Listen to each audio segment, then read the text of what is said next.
products, our company services. Catch Keeping It Cool Saturdays at 8 a.m. right here. If you'd like to contact them now, 813-213-3537.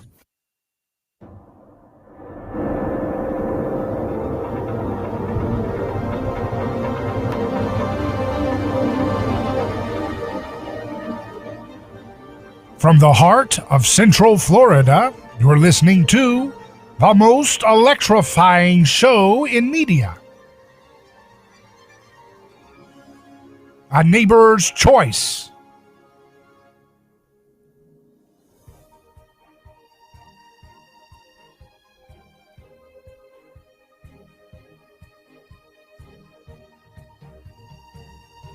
I'm your host, your neighbor, David Gronowski. So glad to be with you again for another broadcast journey through the news.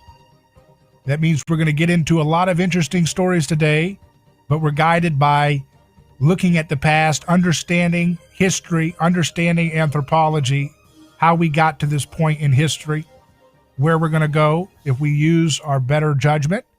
We need wisdom and discernment right now more than ever before. And we need to be able to step back from the precipice of mimetic rivalry that is being obsessed with vanquishing our opponents and actually get back to what makes us human, which is relationship, learning, growing. That's the kind of stuff that we want to have in our life again. That's the kind of stuff that makes people want to, store up for future years, so that they can invest in their community. They can invest in the world around them. But we can't get there if we're stuck with the zero-sum mentality. A zero-sum mentality that is fixated on really, really, really trying to beat somebody else at all costs. That's the point that we're at today, because we have not found a way to break through that hive mind. We feel like, man, if I let down my guard, if I let down my accusations, then my opponents will be able to destroy my liberty. And so we feel like there's only one choice but to mimic our so-called tormentors or oppressors. That's not the path forward. Jesus had to deal with that too. When he was around in his time, there was a lot of tyranny going on in his community, a lot of unfair corruption. And a lot of people in the community said, hey, if we want to survive, we've got to mimic the aggressive attitudes and even the violence of those who tormented us, the Romans and the corrupt leadership of the local community. But Jesus never accepted that path, and neither can you if you want to have success, if you want to be a winner. To be a winner in history means you have to do the opposite of what everything you think is intuitive in the dog-eat-dog Darwinian framework of our dominant culture. Now, when you look at the dominant culture today, it pretends to be Christ-like. It's always haunted by victims. In fact, we saw today, there was a headline I wanted to point out to you. There was a headline that said that, Biden's government, the regime is actually trying to think about giving aid to the Taliban, to start providing foreign aid. So not only do we have to spend $2 trillion to do a Ponzi scheme where any day now we're going to get them to be liberal Democrats in Afghanistan. That doesn't work. Then they mass import all these folks from Afghanistan who obviously rejected liberal democracy, most of them, in the culture. That's why it folded as quickly as we left. They were like, no, we're not fighting for this liberal democracy stuff. And so the dumb DC silly people, they said, hey, let's bring in tens of thousands, hundreds of thousands of people from Afghanistan after they spent 2 decades of being, occupied by our country and being forced into accepting liberal democracy values. They didn't like it for 2 decades. They don't want to have it in any shape or form going forward. But that's where we're at today. This DC silly groupthink continues to keep us stuck in the most dumb cycles, but we're haunted by victims. We are a Christ-haunted society. So we want to do the right thing, but we turn to the wrong places to do it. We turn to the state to be Messiah rather than to look to the one who changed history with nonviolence, non-resistance, right? We look to these fools, these imitators, these here today, gone tomorrow, flash in the pan wannabes that are all around DC, we look to them to see, oh, save us from healthcare problems, save us from the climate, save us from countries that don't accept liberal democracy and support for victims and women and so forth. And none of it works because they only know one solution, which is might makes right. We've got the guns so we can tell you how to live, Afghanistan. It didn't work. It did not work. Their coercion failed. And of course, their coercion fails in the domestic front. A quote from Murray Rothbard we posted on A Neighbor's Choice today. It says, in the present, more secular age, the divine right of the state has been supplemented by the invocation of a new God, science with a capital S. State rule is now proclaimed as being ultra-scientific, as constituting planning by experts. But while reason is invoked more than in previous centuries, this is not the true reason of the individual in his exercise of free will. If it is still collectivist and determinist, still implying holistic aggregates and coercive manipulation of passive subjects by their rulers. So this desire to make a new God called science has been happening for a long time. That's why I call the way they do their stuff with their lockdowns that are bogus science, their one-size-fits-all medical policy mandates, medicine by decree, these kind of things. All of this is 20th century retreads. This is nothing new. This is what the 20th century experimented with in Western countries all over the place. Because Western countries, haunted by Christ, they felt the need to have a messianic zeal to shape the world. And that's what the State Department is filled with. That's what these DC elitists are filled with. They're filled with this mindset that we can shape the world. We have a crusader's mindset. We'll use all the force we need because we know better than you, and we're going to teach you, Afghanis, how to be third-wave feminists. That's a messianic zeal to crusade against the world. So they get that from Christianity because Christianity lights a fire in people's hearts to want to change the world. But here's the difference. The difference is Christianity is not at war with reality itself like DC is. Christianity is not at war with differentiation and differences like DC's religion is. Christianity doesn't try to impose virtue by the force of the sword. Jesus said, those who live by the sword die by the sword. Where does it say in that statement, unless you want to spend $2 trillion to impose a Christian-infected worldview onto Afghanistan, who has not had that kind of Christian trajectory influence their society for 2,000 years? They don't know what they're talking about. They say they follow the science, but they don't know anything about anthropological science. They don't know anything about, medical science for that matter, all the different things they're doing to us domestically. But they have this zeal to crusade and change the world. They get that from Christianity. There's other religions, too, that had this. The ancient Persians thought they were the bearers of light, and they had to go and stomp out all the darkness in the world, and they did some brutal, violent things to get that done. And Romans did and so forth, but they didn't have the level of rhetoric and language wrapped in victim concern guiding their zeal. Not like we have today out of DC. Oh, we will shut down your life, destroy you because we are maniacally obsessed with stomping out this particular disease, even if we're going to not treat the disease properly, and even if we're going to harm people with many other mental illness, depression, suicide, and so forth because of our policies. And it's like, what are you hell-bent on proving here? It's like they're trying to prove to themselves that they're God, that they can do it without God, that they alone can save the world if you give them enough money and they're able to hand it out to their crony friends in big business. And I want to say something real quick, too, about another point that has become popular to talk about in this time today. I've heard a lot of folks. I've never called myself a libertarian. I'm friends with libertarians, conservatives, independents, progressives, whatever. We talk to whoever. But I've heard a lot of people say, this really has showed me why I'm glad I'm no longer a libertarian. I'm thinking to myself, how is that? Look, there's problems with libertarian philosophy we could get into.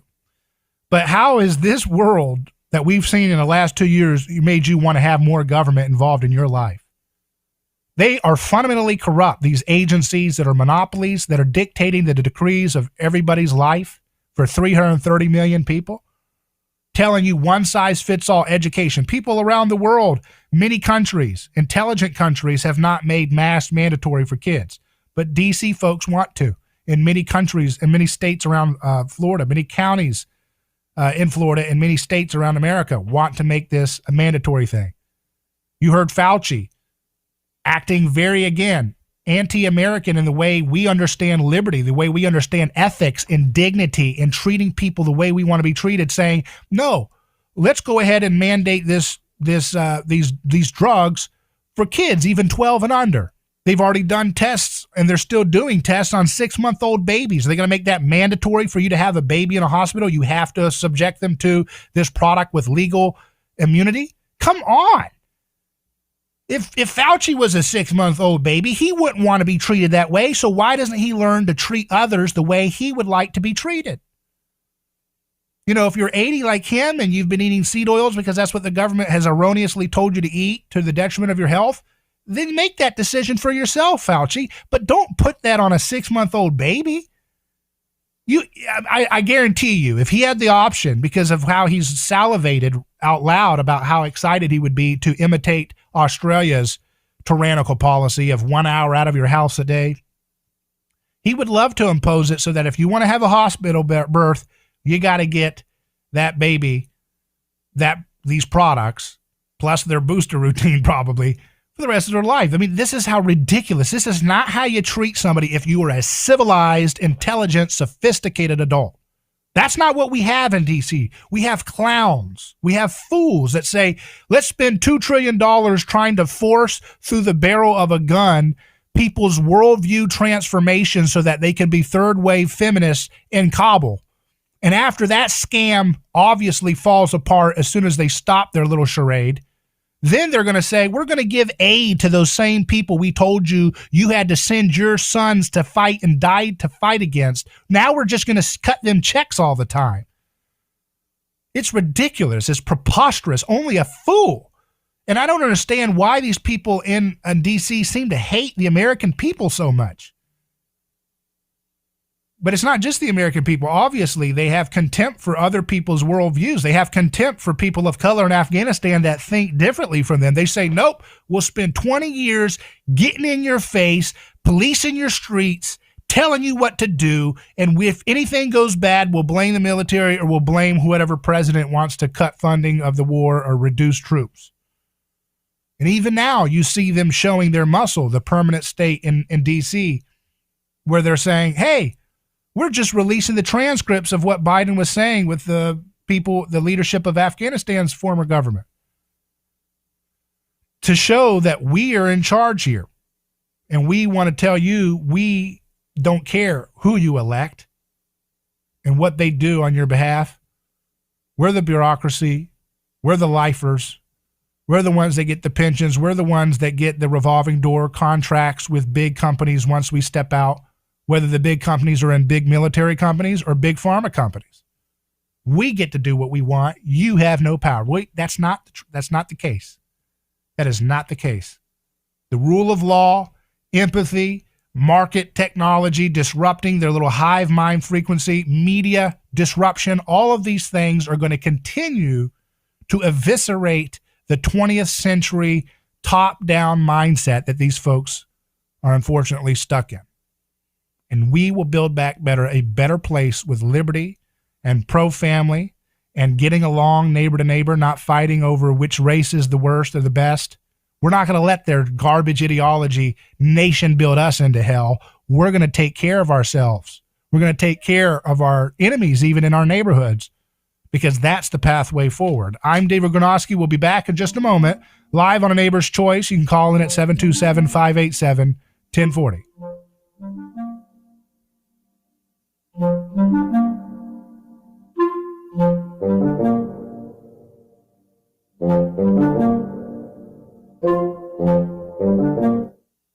David Gronowski here. Let me tell you about a man named Gabriel. Every day, Gabriel puts on his boots and drives across America to make sure our store shelves stay stocked with the food people count on. See, Gabriel served our country overseas. He knows that America stands for freedom, quality, and caring for others the way we would like to be treated. That's why when Gabriel saw food shelves getting low during the pandemic, he hit the road as a driver with Oakley Transport. In the land of the free, where no one should go hungry, we need heroes like Gabriel to help keep America fed. CDLA driving professionals, join Oakley Transport today. Keep America fed. Visit oakleytransport.com or call them today at 1-877-8-TANKER. That's 1-877-8-TANKER. A lawsuit is not something that anyone looks forward to. It's a stressful process. There are attorneys in Tampa Bay that keep clients well informed, creating less stress. That law firm is Catania. Personal injury law is defended with full disclosure. There is no guessing game. If it's an auto accident, medical malpractice, nursing home negligence, unsafe working conditions, or motorcycle accidents, the law firm of Catania will handle the process worry-free from start to finish. Many victims don't realize they have a claim for the loss until they talk to Catania. They only represent private individuals and treat every case as if it's going to trial. Putting families first is more than just a slogan. It's their way of practicing law. It's a commitment to you. Remember, they don't get paid if you don't get paid. So go to CataniaCatania.com. Over 28 years in practice. Catania, personal injury, auto, and motorcycle accident attorneys. Catania, putting families first. Office Tampa. Not attorney spokeswoman.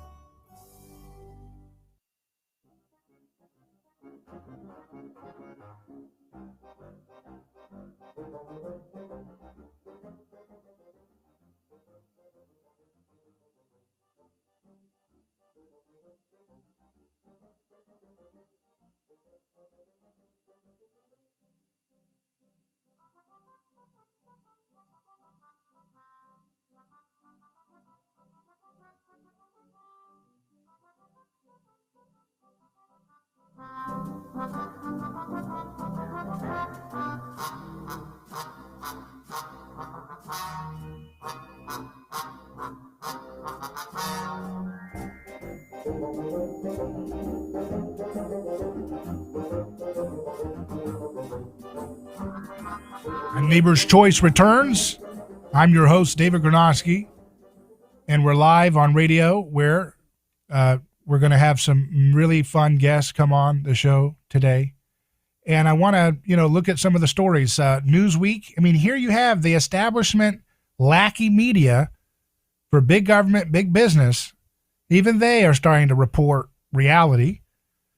Scientists, and this is a Newsweek. Newsweek, come on. There's nothing more weak than Newsweek for challenging lies and corruption in high places. And they're just another cookie cutter outlet. But they have a story saying that even, scientists question Joe Biden's push for COVID vaccine booster shots. He's just doing the bidding of his clients. He's been owned by Big Pharma for 50-something years. He's an old reliable product of theirs. He says, yes, sir. Yes, ma'am. How much do you need? That's what this fool does. That's why they had to do all the hit pieces on Trump, because for all the flaws that people can point out, and they pointed out every millisecond of his presidency, and still do, because he's their favorite boogeyman, he was willing enough to say that generic drugs could be effective for this illness. He was just speaking off based on the peer-reviewed trials that they were seeing and some of the observational studies and some of the things going on. But you're not supposed to say that. You're supposed to be a reliable puppet. You shut your mouth until Big Pharma tells you to speak. That's the way it works. That's why they've had criminal trials. The federal government has had to reluctantly criminally try and convict Pfizer. But they're so owned, their little mouths are so owned pathetically by Pfizer and these big companies that they end up saying, well, we can't let the criminal charge stick on Pfizer, because then they wouldn't be, the law says they're not allowed to put out products. And we've got too many good products for them in our market, so let's just give them a slap on the wrist by creating a fake company, and we'll slap the criminal charges on them. Look it up. I've read this story. It was on CNN and NBC, all the state-approved media garbage sites. And they created a shell company so that they could put the criminal charges on that company so Pfizer could keep doing their deal. These people are pathetic. These are, and then you hear conservatives say, "I've had enough of liberty. Let's become more populist." Like populist somehow is a word for let's just expand federal government endlessly and imitate the left even more. I don't mind populism, but that's not the kind of populism I'm looking for. That's insanity. That's stupidity. That these fundamentally corrupt institutions from the top all the way through, because of their model of being monopolies with no skin in the game, are somehow going to be redeemable if you get a new president in who can slap a new... Look at the people that Trump put in. Both of them, one of them went off to Pfizer after he served as the FDA commissioner. The other one went off to Moderna type thing. But they all do. Just like the Fed and them, the people in the Federal Reserve all work the board. They're all with the banks. They're supposed to be a neutral observer for. Come on, it's so dumb. I mean, how stupid and clueless do they think we are? Apparently, a lot of people are, though, right? Because a lot of people, they go along with these narratives without any blinking. They're just like, yep, of course that makes sense. Of course. We're supposed to have a sacred government agency. Of course it makes sense that they hire basically all the decision makers as either former Big Pharma employees or future Big Pharma employees, nicely paid, of course. Of course that makes sense. That's science. It's like, no, that's political science, fool. That's political science. Silly people. But, you see it in fee.org. Harvard epidemiologist says the case for the COVID passports was just demolished, referring to that natural immunity groundbreaking study that continues to validate what the other studies in this field have said, that natural immunity confers considerably longer lasting, stronger protection against these new variants than the products that telling you is the only thing you can do. And that's from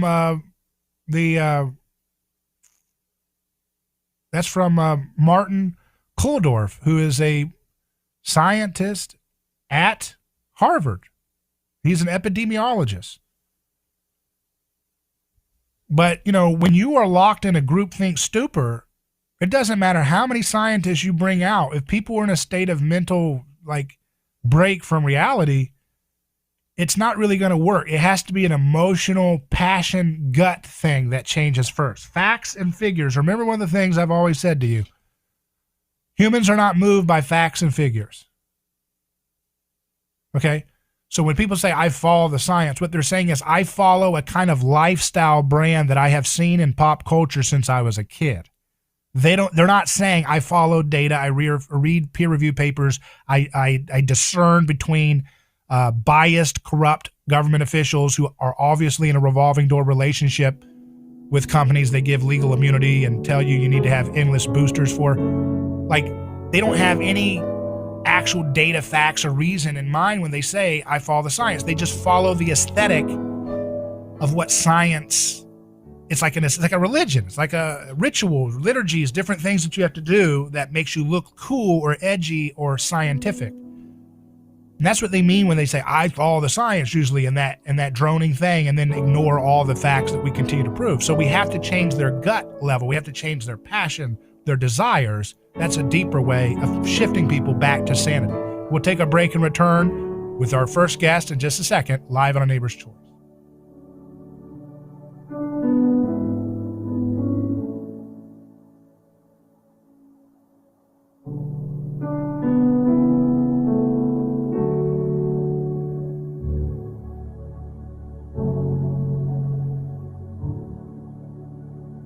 Weekdays, noon to 2. Folks, this is pathetic. It's the Jimmy Fallon Show. It's pathetic. Fox across America. I don't care who you vote for. I am not saying this as a Republican. I'm saying this as an American, damn it. Fox across America with Jimmy Fallon. When we are told by our leadership that the Taliban's leadership is the one calling the shots on American civilians, it is disgraceful. The all-new News Talk 1040, WHBO.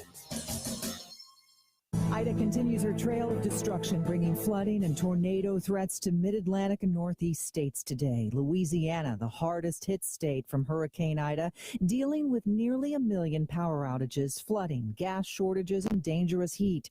St. Bernard County President Guy McInnes says utility crews are working as fast as they can. Just know that you're going to get power sooner rather than later. Know that we need you in this community, and don't worry about things that you can't control. The most restrictive abortion law in the nation taking effect in Texas today, barring women essentially from getting an abortion after 6 weeks of pregnancy. The U.S. Supreme Court has not responded to an emergency request to block that measure while legal challenges continue. Police in North Carolina are investigating a school shooting. The Forsyth County Sheriff's Office says one student was injured following that shooting at Mount Tabor High School in Winston-Salem. Authorities say students are safe and are expected to hold a briefing this hour. Michelle Franzen, ABC News. News Talk 1040, Tampa Bay weather forecast. Hi, good afternoon. I'm meteorologist Alan Archer at your 1040 WHBO Weather Center.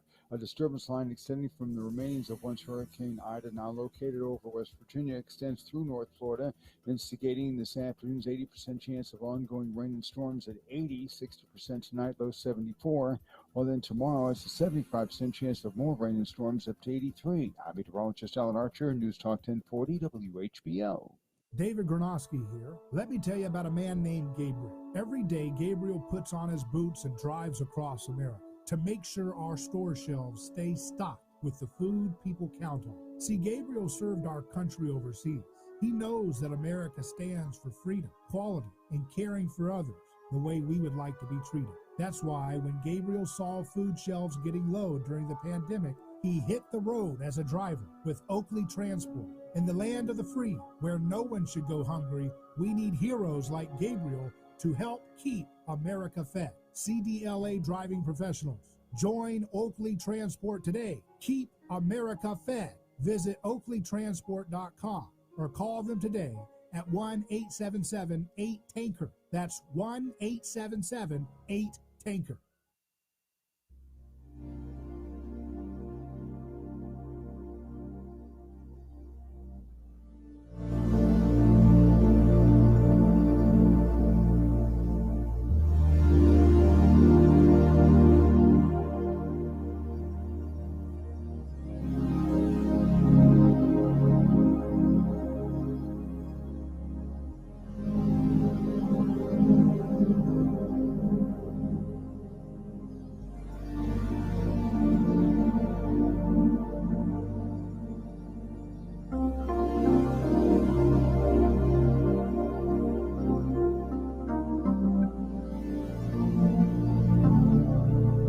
A Neighbor's Choice is back. I'm your host, David Gronowski, as we continue debunking these myths guided by a long track of deconstructing myths.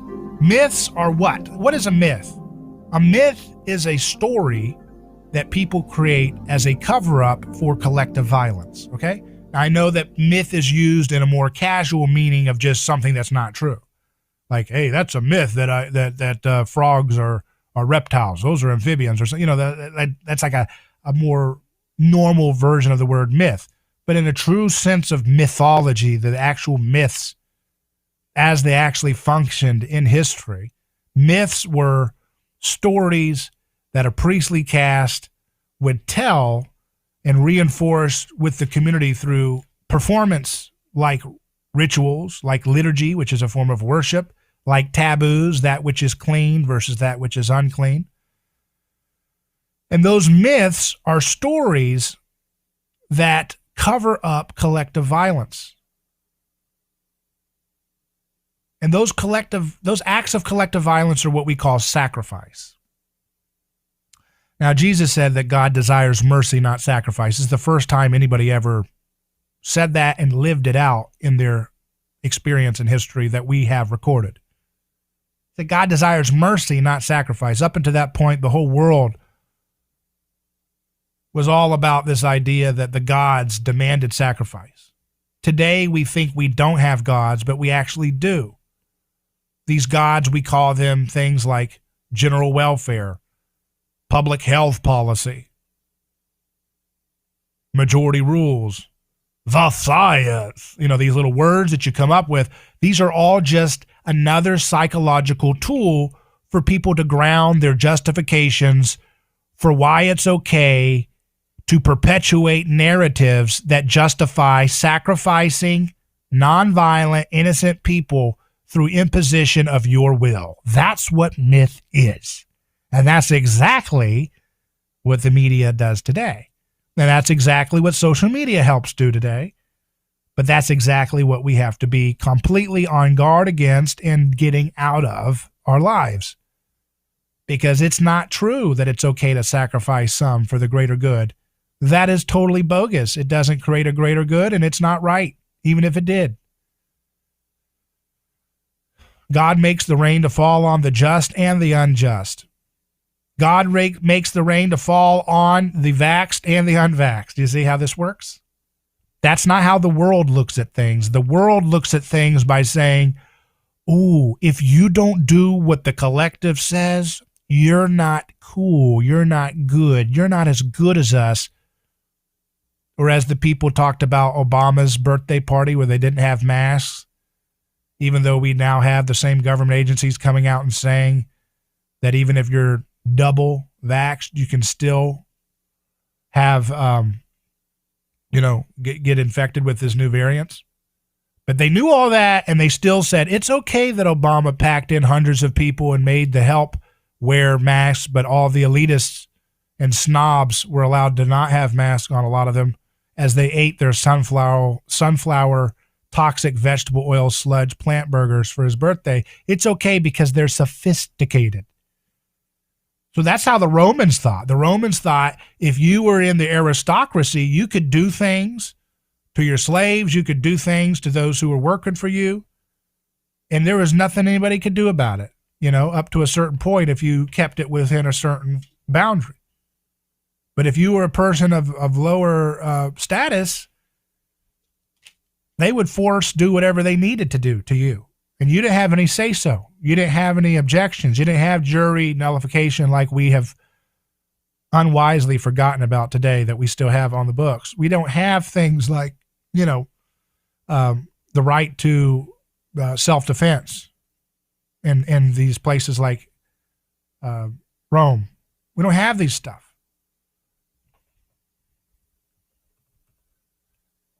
And so that's one of the things that we have to be aware of in this moment, is that we are so infected by Christian concern, Christianity's record of taking special care for people who can't take care of themselves, the disabled, the ill, the infirm,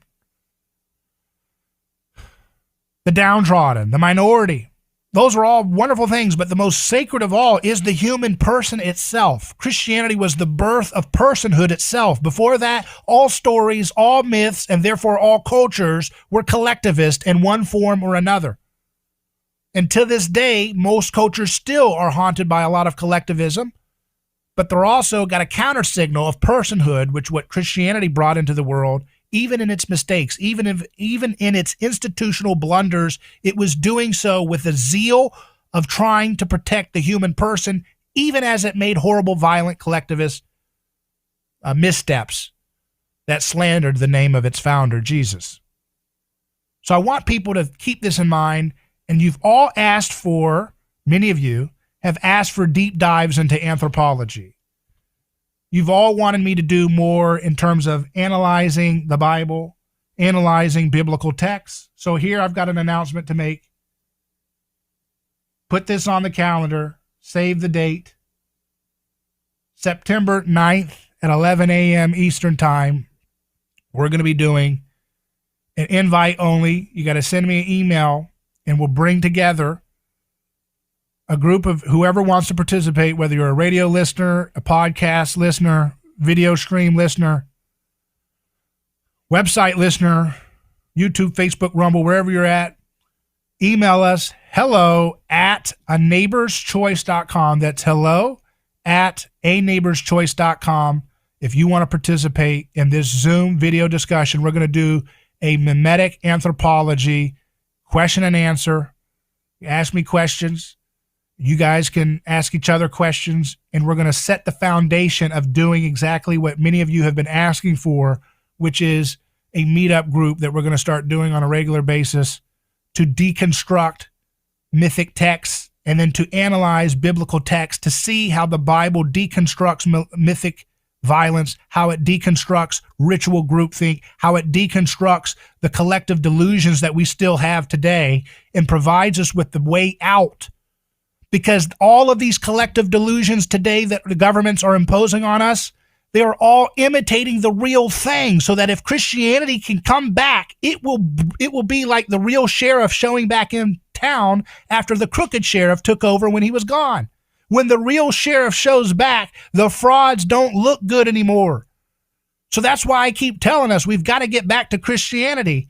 And that means if the real Christianity comes back with a renaissance of what it really means to think and discern and to question collectivism and to question mythic violence and to question the hidden ways that we are envious of one another and the way we make laws and rituals from that.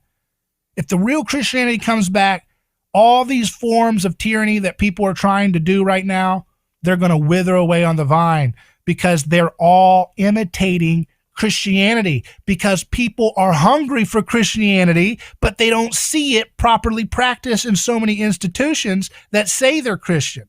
So when the real Christianity shows back up in history, which I think we can help do and make it bigger and more powerful, and not in the bigger like big budget, bigger in terms of really impacting and shaping people's worldview at the grassroots level. When real Christianity shows back up again, the false, rip-off, microwave, cheap imitations of Christianity that are being used to sell people on these tyrannical things are going to wither away. They're going to flee like cockroaches when they're hit with sunlight. And that's why I think it's so important now more than ever to understand anthropology with the light of the Bible guiding us. So, again, making sure I get the details, September 9th at 11 a.m. Eastern Time, we're going to do a Zoom mimetic anthropology question and answer. I'll be there. We'll try to bring some special guests and stuff with us and make it real fun. You're welcome to be a part of it, but you got to email us hello@aneighborschoice.com so that you can get the password and the invitation to be able to join us for this.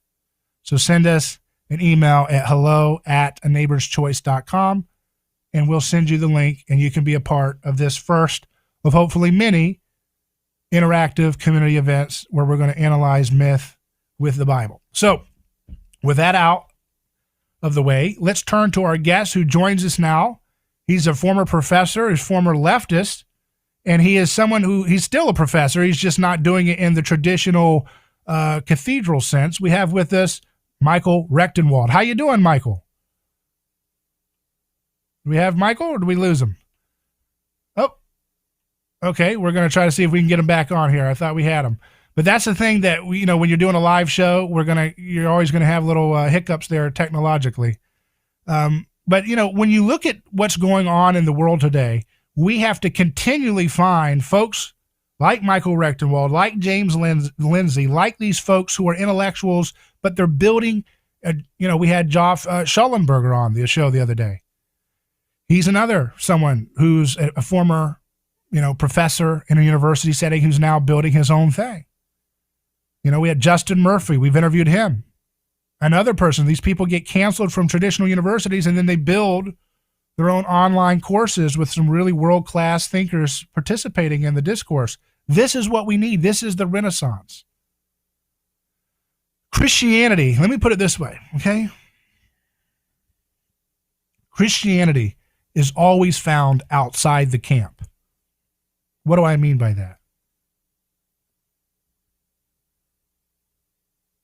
Jesus, when he ascended his throne in history, meaning he was put on the cross and rejected by even his own followers who wanted him to be a politician, same thing we all want today. They said, Jesus, don't say that you would die on the cross. We're going to take this place by force. That's what we say today. To this day, we all crave that. I've had Christians tell me, oh, don't do the Jesus thing. We need Constantine. No, you don't. That's very silly. But you look at this and you say, where Jesus wins is when he's outside the camp. It's not where, the end of Jesus' story in the Gospels doesn't happen where he keeps saying his message, he gets more and more popular, and the religious establishment says, hey, why don't you come into the temple? We'll set you up. You're going to be our new guy. And he's got the power and he rules with might and glory for, 40 more years. That's not how the story climaxes with Jesus. In the story, he is at his best and he defeats the evil. He slays the dragon, so to speak, of our evil in our culture when he is cast outside the camp. What's outside the camp mean? He was literally taken out to the place of disregard and disgust. Skull Hill. And when he went out there, that's where he won, okay? He didn't win because they said, okay, now you've got the popularity, you get to rule. He won when he was cast outside the camp. So that gives us a clue for those of us who want to have self-education. Doesn't mean everybody who goes outside the camp is therefore good. No, but it means that's where the truth will be afire. That's where the Reformation takes place. That's where the Renaissance takes place in culture. Outside the camp of our establishment, insider cliques of our society. And so being outside the camp means the same thing you see today. My guests on, Justin Murphy, former professor, Joff Schellenberger. We had Luke Burgess on, who's got a new book out about mimetic theory that's bringing it to a self-help style framework for people in a mass market. He's a professor, but he's building something outside the camp of academia. You have, again, Michael Rechtenwald. He was a New York University liberal professor promoting critical theory, cast outside the camp. Now he's building his own university. We had an interview with Thaddeus Russell, who is a host of Unregistered Podcast. He's got a renegade university. He's a former professor of a major university. Now he's building his underground university with real intellectual discourse happening. Outside the camp is where you imitate the power of Jesus. That's where we go. And that's how you build back better. Back in just a moment on A Neighbor's Choice.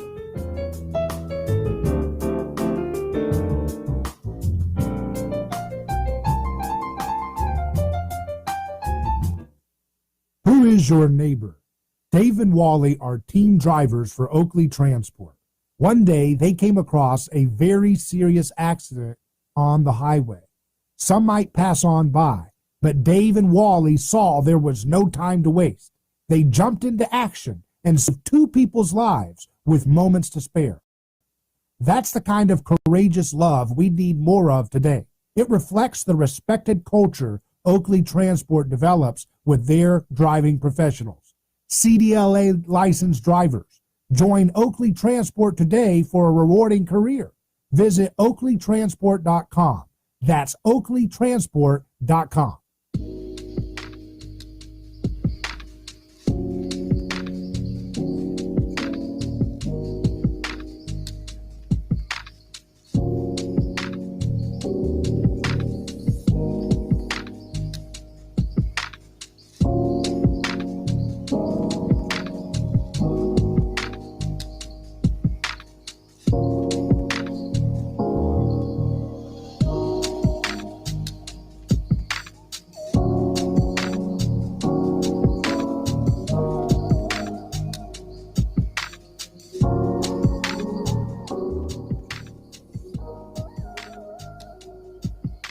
So let me give you an example of how anthropology, like I've been doing, explores what is happening in the headlines today. First, Jesus says, don't respond to coercion with like coercion. You don't do it back. That's where we get the idea of turn the other cheek. Turn the other cheek doesn't mean you can't have self-defense. It gets cartoonized by people so that they don't have to follow it. You see? People don't like Jesus' statements and actions, okay? Even his own followers. None of us do, if we're honest, right? And so it cuts to our heart. And so when he says turn the other cheek, we'd rather cartoonize it and make it seem like, well, he's saying just be passive, and if someone barges into my house, I can't do nothing as they attack my kids. No, that's not what it's talking about. It's talking about social ordering principles. How are we going to socially order society? Through force and aggression, or nonviolence and creative destruction through performance art, through science and technology, through putting our skin in the game to help our neighbor. And so when he says turn the other cheek, he's not talking about don't ever defend yourself. He's talking about how society should be functioned. So what happened with that January 6th thing? Okay, there are a lot of questions still remain to be answered there. We have a dubious political group in Congress that doesn't want to do its job or tell the truth about, what was stirring up those crowd phenomena. I told you, and I've always said, you stay away from crowds. The crowd is a lie. You stay away from it. But people said, hey, there's a lot of coercion and crookedness going on in our government. Let's show a little coercion back. Let's be a mob back. And what did it do? It set back that movement, whether you like, whether you're a part of the, Trump movement or whatever, whether you like it or not, responding to the establishment's coercion, bad laws, crookedness, crooked deals, crooked wars that never end. Even when you elect a guy who's supposed to get him out, they're still lying and saying, that they moved troops that they didn't. And so people say, I feel powerless. Let's respond to that collective coercion with mob style coercion. What does that do? It helps to discredit the moral arguments and critiques that movement had against the establishment. So that's why you never do, if someone slaps you, you don't do the whole slapping back, because what did that do? Go look at what January 6th did to discredit that movement. Whether you like that Trump movement or not, it set it back when it did that stupid stuff. Right? So Jesus is right again. Why don't we listen to this? You act like Jesus is a Hallmark card for being sweet and lovey, but he's actually showing you how to deal with reality and be practical and normal and intelligent about things. But you look at that stuff and then you say, and what's also interesting too, is that so much of those protesters and rioters in that January 6th who actually went into the Capitol were just walking around taking photos, looking like a deer in the headlights. And that's an impact of Christianity in history too, because the slave revolts of the Roman Empire were gruesome and horrific things. And there was violence and terrible things that did happen in that January 6th thing, but to compare it to the standard procedure of slave or peasant revolts in our recent past in America, or to go back even more pre-Christian to more ancient times, those were vicious, violent, horrible things. And these people were walking around taking photos. So even our violence has been defanged and numbed out, both the state version of it and the mob response to it. So that's the impact of Christianity. That's the impact of Jesus in history. In real time, you can see it in the headlines. That's what I show for you every day. I take Jesus's impact in history and I show it how it makes sense of what's going on in the headlines today. So that you don't have to feel powerless, that you can see the bigger picture. Regardless of your religious beliefs or whatever, regardless of your political preference, and you can see a bigger picture view that gives you courage and gives you heart and gives you motivation and passion and love and makes you stop and think about participating in crowd insanity. So the way we defeat this kind of crowd delusion in our times is not, it is facts and figures. Those are important, but that doesn't change the game. It's stories, telling stories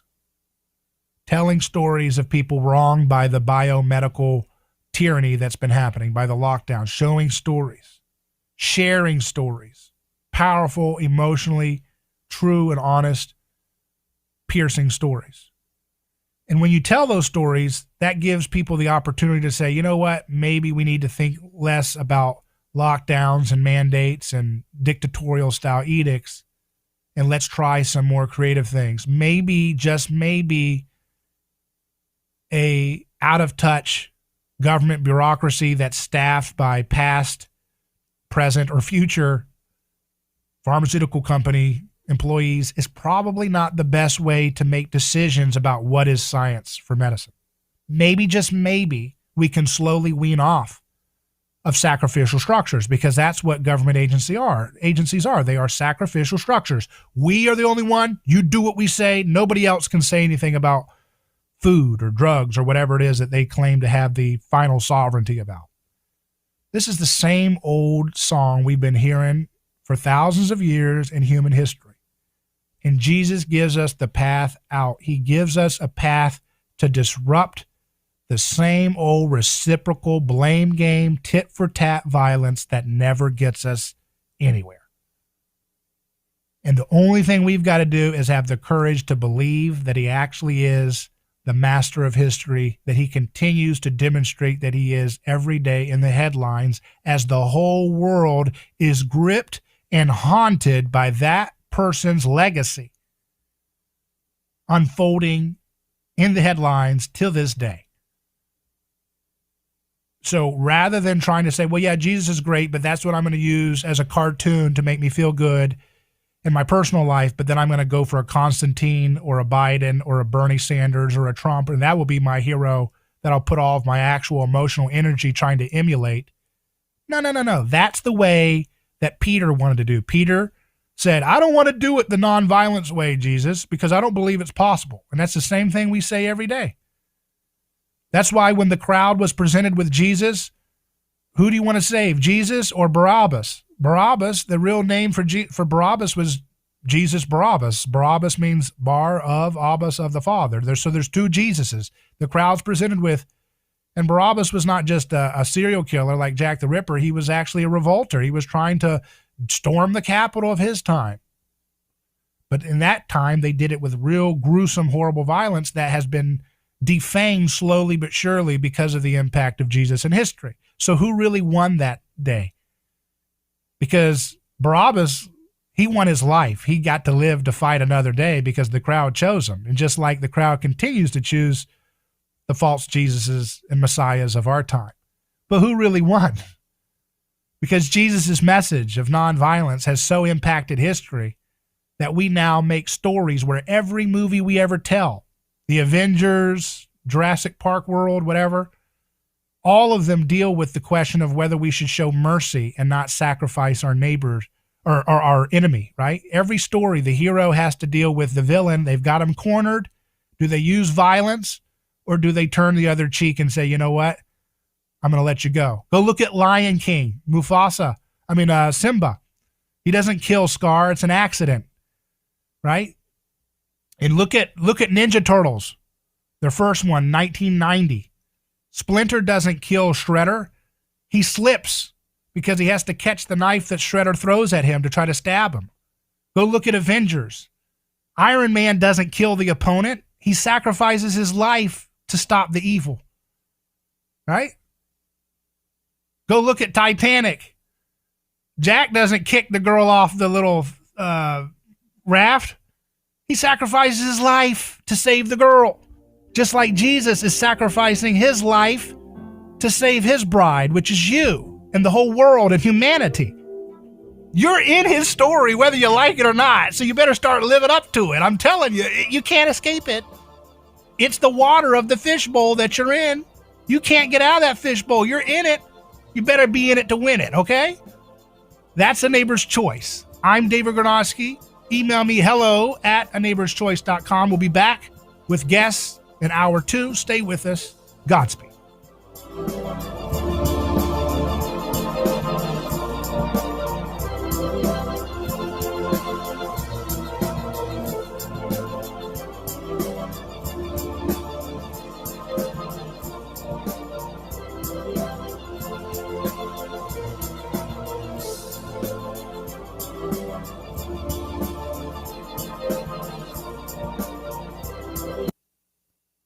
Your home for news, talk, and information. 1040 WHPO Pinellas Park. Tampa Bay's all new News Talk 1040. It's the only way I get news.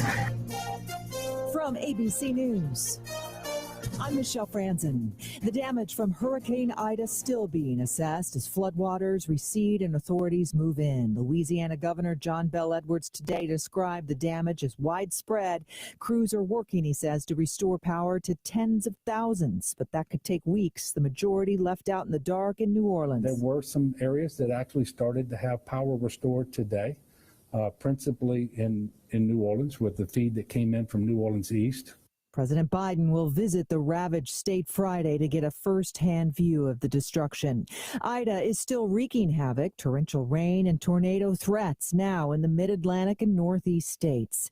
U.S. military leaders pushing back on criticism over the withdrawal from Afghanistan. Defense Secretary Lloyd Austin says even with Taliban and ISIS-K threats, the U.S. achieves historic and heroic missions to evacuate. The United States evacuated some 6,000 American citizens and a total of more than 124,000 civilians. Military leaders praising the 13 service members who were killed in the suicide blast, saying their sacrifice helped save lives. The next phase and challenge, dealing with the Taliban. Pentagon officials acknowledging its longtime enemy, the Taliban, helped ensure safe passage for many Americans during the airlift. That this is a ruthless group from the past, and whether or not they change remains to be seen. Joint Chiefs of Staff Chairman Mark Milley saying U.S. diplomats will continue any contact with the Taliban to get the remaining Americans and eligible Afghans out of the country by land or air. Andy Field, ABC News, Washington. In North Carolina, police say one student has died following a school shooting today. It happened at Mount Tabor High School in Winston-Salem. Police say they are still searching for the suspected shooter. You're listening to ABC News. Do you check your Google search results regularly? You should. People often get their first impression of you or your business online. Negative comments on the internet can impact your life and your livelihood. Take control of your online reputation. Get your free reputation report card at reputationdefender.com. It may reveal negative posts from an ex-employee, upset patient or client, news article, legal issue, or even exposed personal information right there in your Google search results. Uncover what's lurking on the internet about you with reputationdefender.com's patented scan and get your free reputation report card. Or for immediate assistance with your reputation, call 800-401-6681. Our cutting-edge technology helps make your Google search results look their best. Call 800-401-6681. That's 800-401-6681. 800-401-6681. Or take the free scan at reputationdefender.com. The search effort continues for 5 missing crew members after a Navy helicopter crashed into the Pacific Ocean off the coast of San Diego. Chopper was operating on the deck of the USS Abraham Lincoln when it crashed into the sea. One sailor rescued is in stable condition. 5 more sailors aboard the USS Abraham Lincoln were injured and are stable. An investigation is underway while the search goes on. Alex Stone, ABC News, Los Angeles. A new report is revealing the lasting toll of the 9/11 attacks on New York City firefighters and first responders. 20 years after 9/11, more than 2/3 of New York City firefighters and EMTs who responded to the World Trade Center or who worked on the pile of toxic wreckage have a long-term illness. More than 11,000 FDNY members have been diagnosed with conditions from asthma and reflux to PTSD or cancer. It's as if it happened very recently, and I think it will always be that way for us. People are still dying from World Trade Center illness. Fire Commissioner Dan Nigro said 254 FDNY members have died in the last 20 years of 9/11-related illnesses.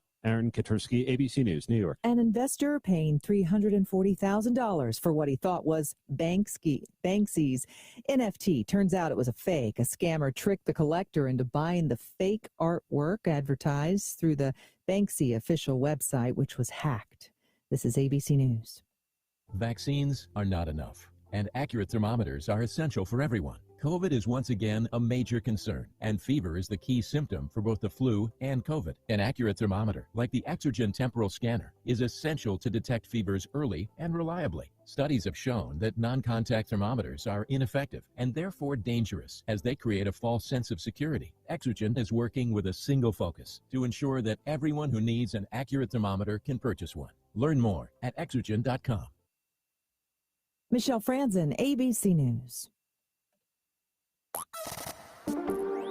News Talk 1040, Tampa Bay weather forecast. Hi, good afternoon. I'm Meteorologist Alan Archer at your 1040 WHBO Weather Center. A disturbance line extending from the remains of once Hurricane Ida, now located over West Virginia, extends through North Florida, instigating this afternoon's 80% chance of ongoing rain and storms at 80, 60% tonight, low 74. Well, then tomorrow, it's a 75% chance of more rain and storms up to 83. I'm Meteorologist Alan Archer, News Talk 1040 WHBO. This portion of the upcoming amazing broadcast is brought to you by the law firm of Catania & Catania, award-winning personal injury, auto, and motorcycle accident attorneys, serving Tampa Bay families for over 28 years.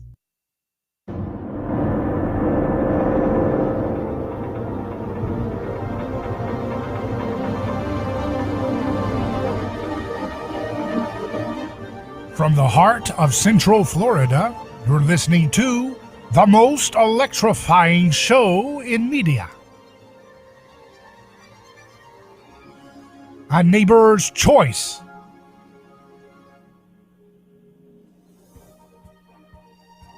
I'm your host, your neighbor, David Gronowski. So glad to be with you again for another journey, another hour of broadcast learning and growing, guided by personhood principles, not collectivism. And because we are a show that likes to get a neighborly perspective on things, we're joined now by a friend of mine, someone I've known for a long time, but he's in Hollywood now, where he works in the film industry and entertainment industry.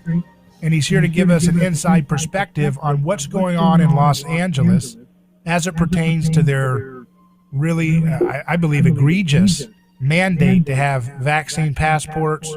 So, Willie Ford, how you doing? Doing well. How are you? I'm doing great. It's great having you back on. Last time we had you on, there was those the riots were going on, the protests, the BLM thing, and you were talking about how nice those bricks were. They looked fresh out of the oven. They were cut just a couple hours ago. Nice little pallets of bricks laid there, right? Just like a Hollywood set. Yeah. I miss those bricks. I can use them to build a foundation in my backyard. So what's going on over there? We want to get a scene, because we're here in Florida. A lot of our radio listeners, we have people all over the world, a lot of Australian listeners online. So different people are experiencing different mandates. But I understand that the Los Angeles City Council has considered getting into this mandate deal where you have to have a double dose of the King's vitamins, the King's medicines to get into your King vitamin cereal. That should just give people King vitamin cereal. That's more probably helpful. But to get in there, to get into restaurants, to get into theaters, to get into gyms, what's the story from what you're seeing on the ground? Well, so far nothing has happened yet. It's still in motion, but so far it's on ice. And I think it's because the numbers don't support their argument. The data doesn't support their argument. Personally, I know 4 people who have the vaccine, have had it for a while, and they were the first 4 people I knew to get COVID once everything opened up. And then those are the people I know personally. And then from people that work with people I know, there was another 4 people.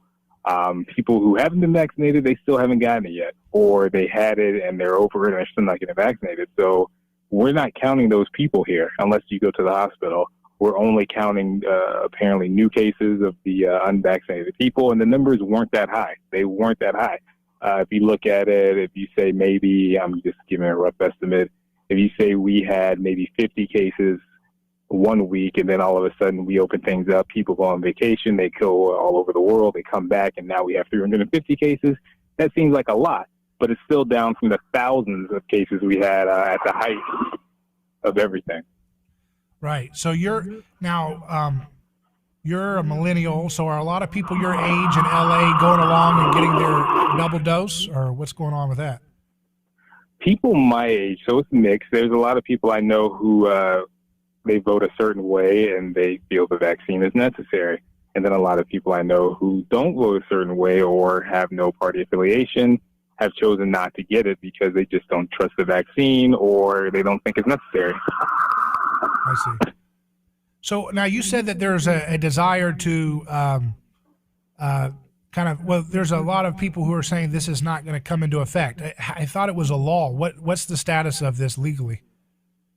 Legally, it's up to, they sent it to the city attorney to try to work out all the legal nuances of what it would be. But it hasn't gone to the mayor's desk yet. It passed 13-0 with the city council voting sometime last month, I'm going to say 3 weeks ago. But after that, it's gone nowhere.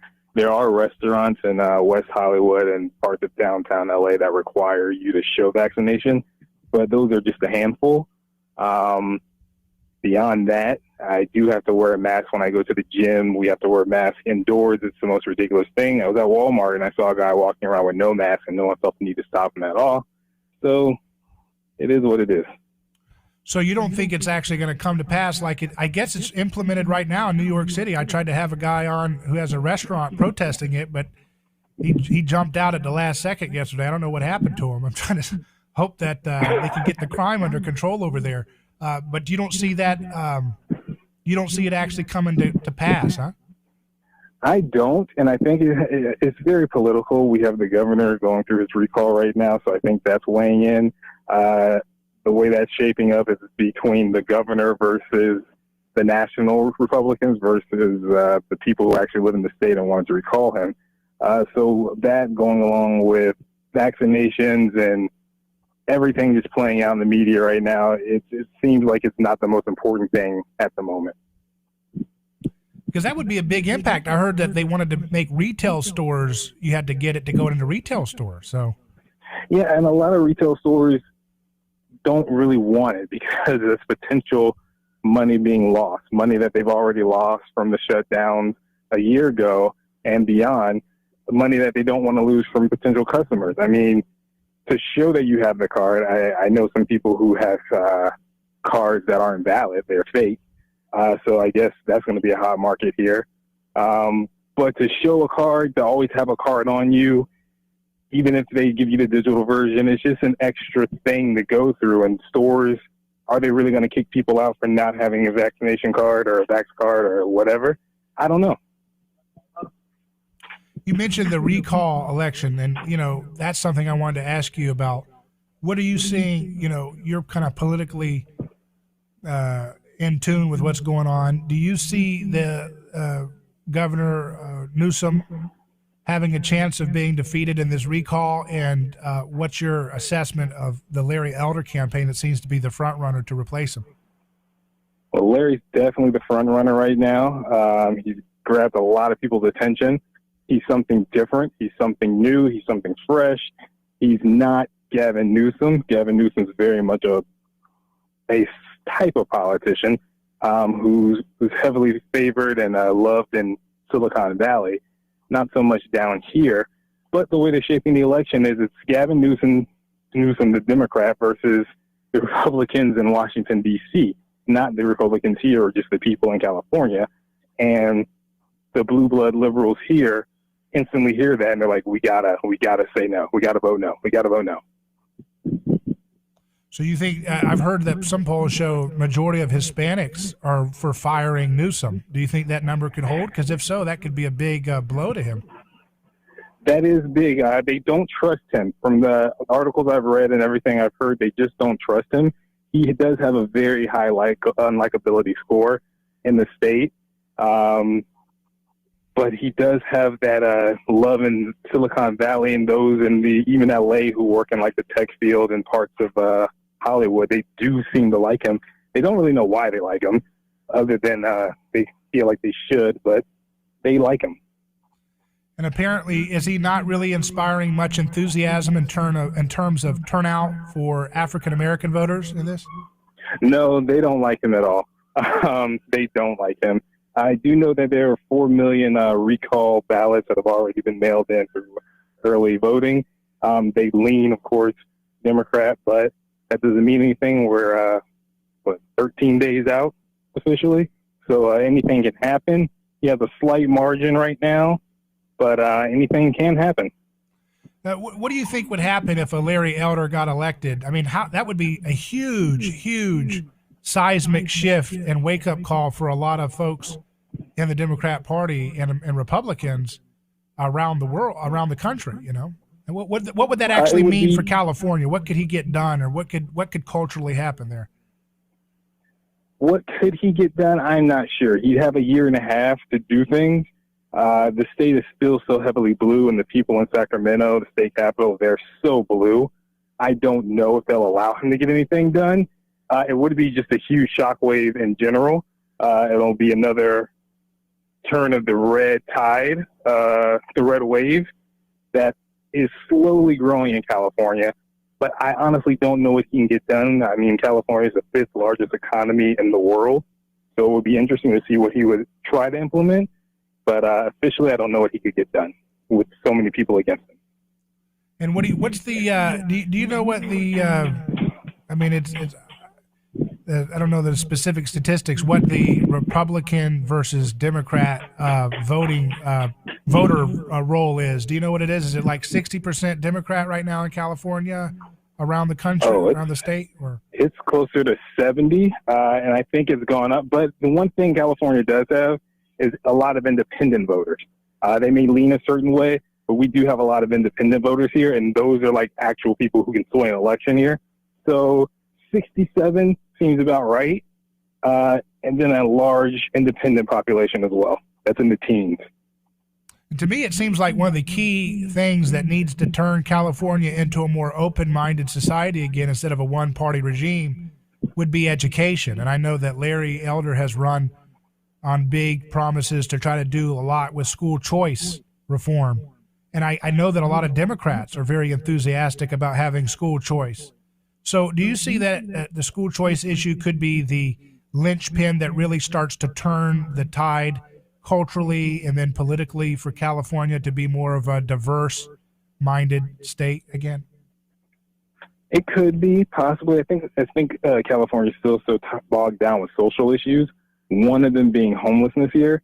It's gotten to the point where there are hundreds of thousands of homeless people, and they're in nice neighborhoods now, quote-unquote nice neighborhoods, and nobody wants to be the guy who calls the police on the homeless, but you also don't want to go home to your $3 million beachfront mansion and see some guy shooting up heroin in your front yard. So right now the state has a lot of leeway where you can't arrest them, you can't move them because we're still under COVID laws. And that's frustrating so many people to the point where they're questioning their government and they want something to be done.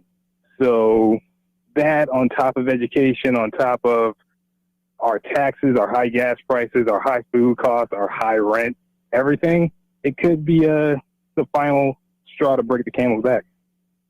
Yeah, I wouldn't be surprised if they tried to implement some kind of vaccine passport to even get into the homeless camps eventually. You know what I mean? That you can't even get in to your tent. I can see that. I can see them forcing them to get it. It's ridiculous. And then they're going to try to, if people go along with this passport deal now, they'll be trying to they'll say, I can't wait to see how the three triple vax guys start treating the double vax guys. You know what I mean? Triple vax are going to be treating the double vax like dirty dogs. You get away from me, you freaks, you pestilence. Goodness. But then you're going to have the same people who are unvaccinated looking at those people like they're idiots. And I mean, they're not necessarily looking at them like that. The people I know who aren't vaccinated don't look at them as idiots. They're just saying it's a choice. When is my body, my choice okay for abortions, but not okay for vaccinations? Right. That's a good point. And that's something that I think we've revealed, that my body, my choice wasn't really a priority for the abortion argument all along. They were just using it because it sounded right, Yeah, it's a good sticking point. Good PR, just like love is love. Well, Willie Ford, I really appreciate you coming on the show today, and we're going to keep in touch with you to see how things unfold in the California scene in the LA area where you're at. Thank you. I'm looking forward to it, David. Take care. Stay with us. More to come on A Neighbor's Choice.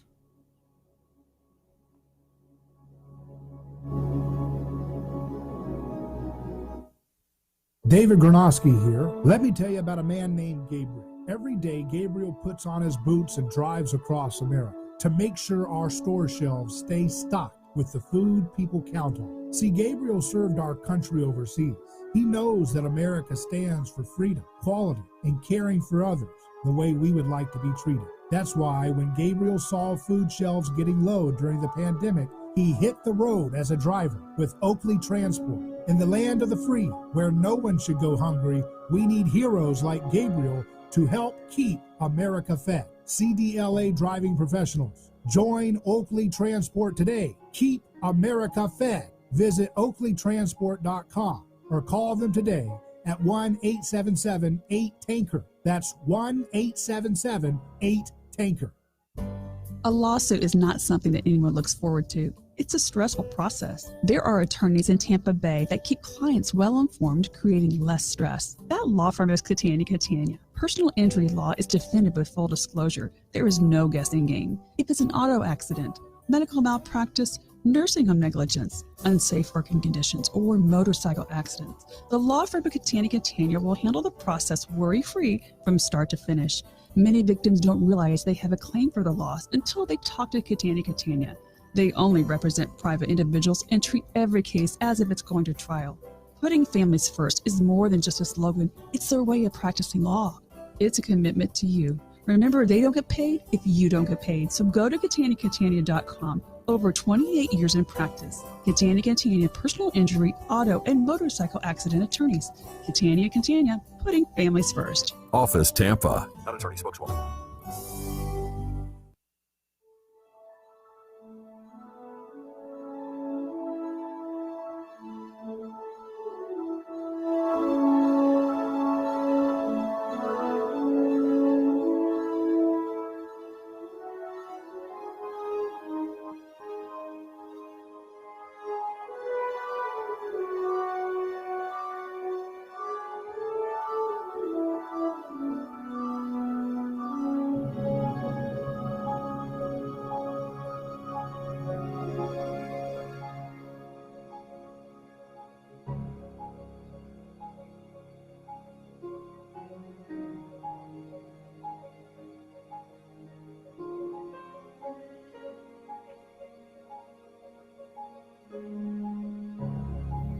Hello, David Gronowski here. You're listening to A Neighbor's Choice. So glad to be with you again, live on FM, AM podcast, and video stream. Our website is aneighborschoice.com. Make sure you sign up for our newsletter. Just put your email in and we just send you updates about our content.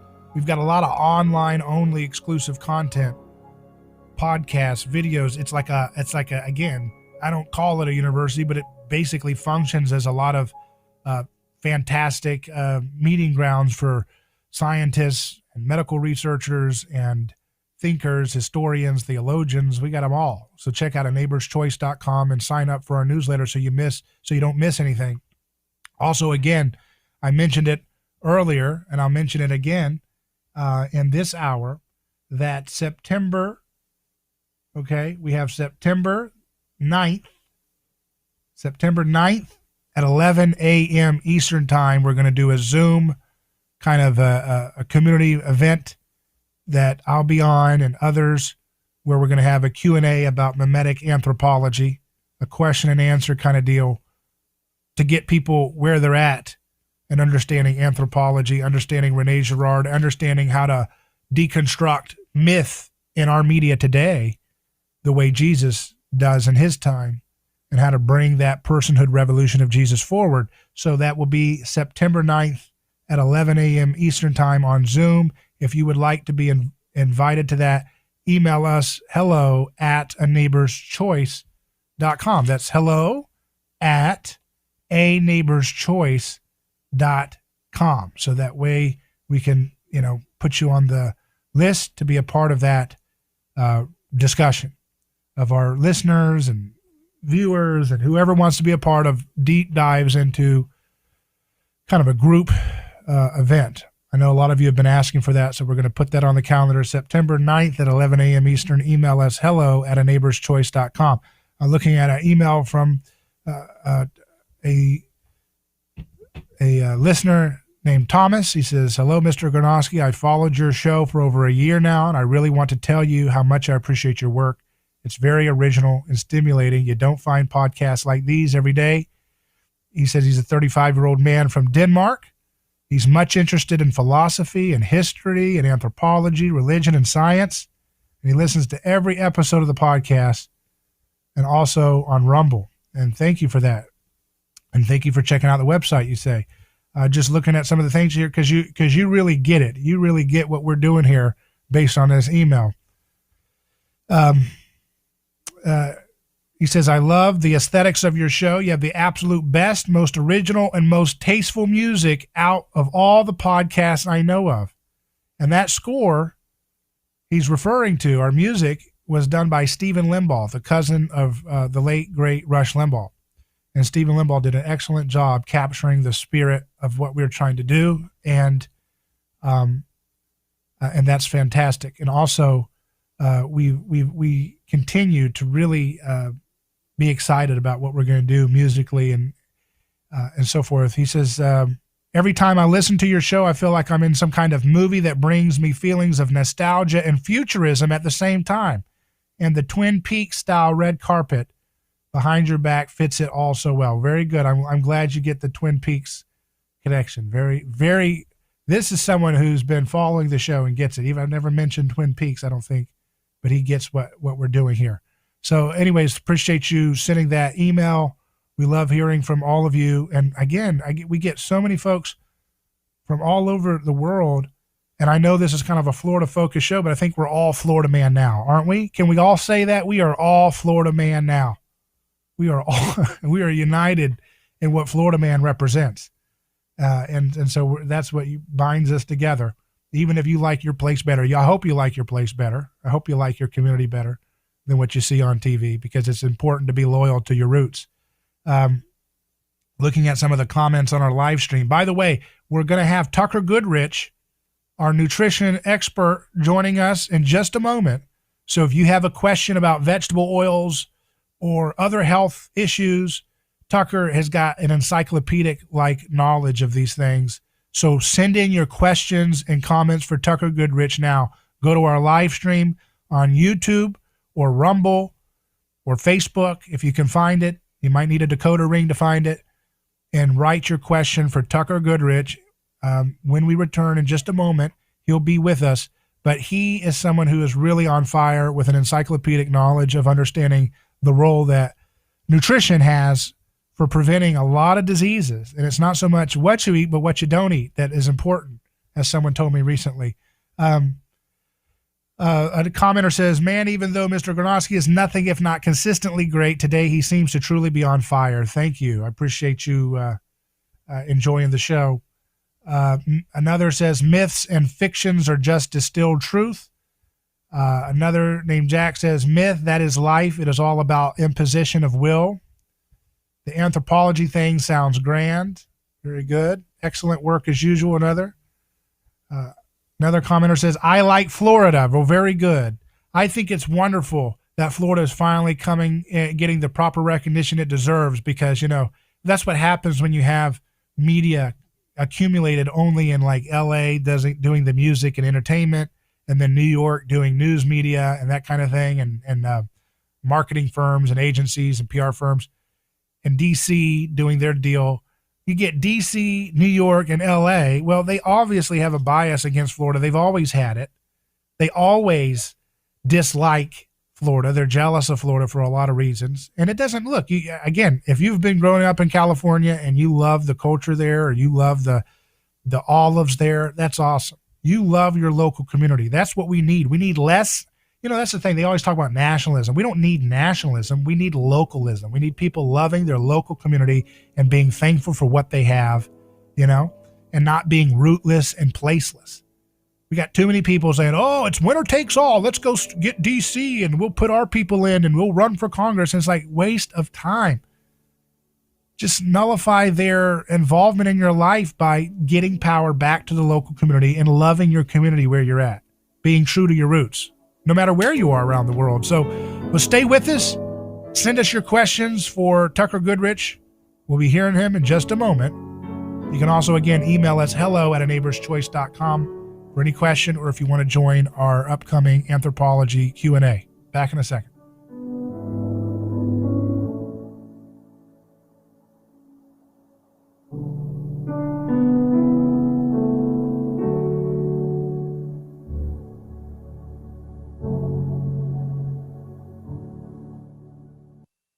a trail of catastrophic damage up and down the Florida coast. Storm season is here. It is unbelievable. This storm. The time to prepare is now. Hopefully you can all hear me right now. Whipping winds, relentless rain, Carving a deadly path. We'll keep you posted if a storm is headed our way. And the worst of it may still be to come. Plus, we'll be with you all the way through it. Your 24/7 news and talk companion. News Talk 1040 WHBO. A federal bankruptcy judge has signed off on Purdue Pharma's $10 billion reorganization plan, which inoculates its owner, the Sackler family, from future litigation over the nation's opioid crisis.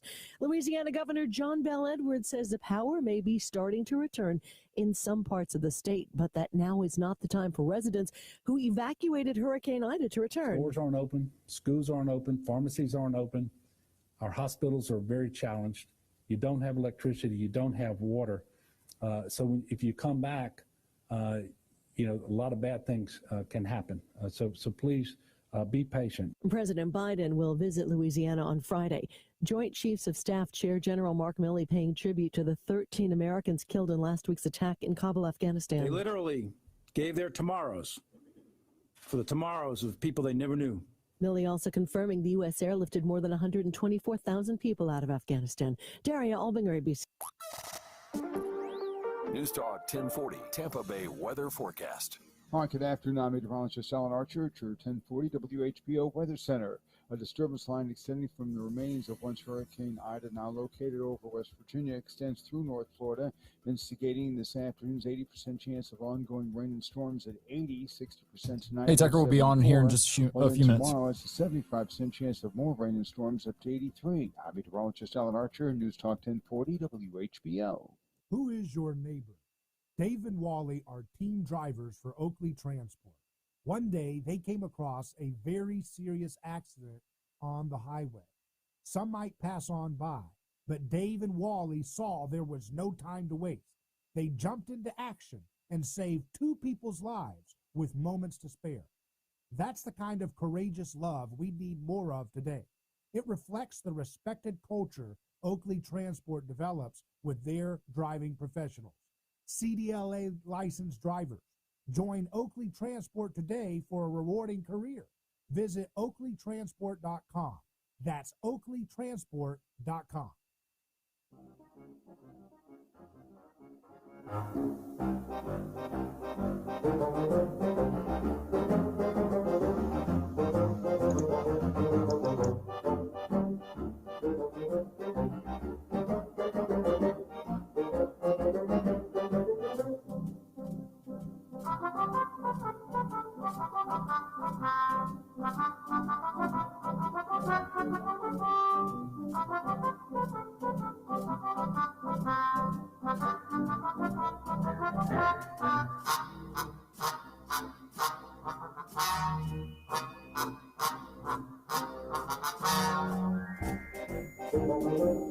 A Neighbor's Choice is back. I'm your host, David Gronowski. So glad to be with you.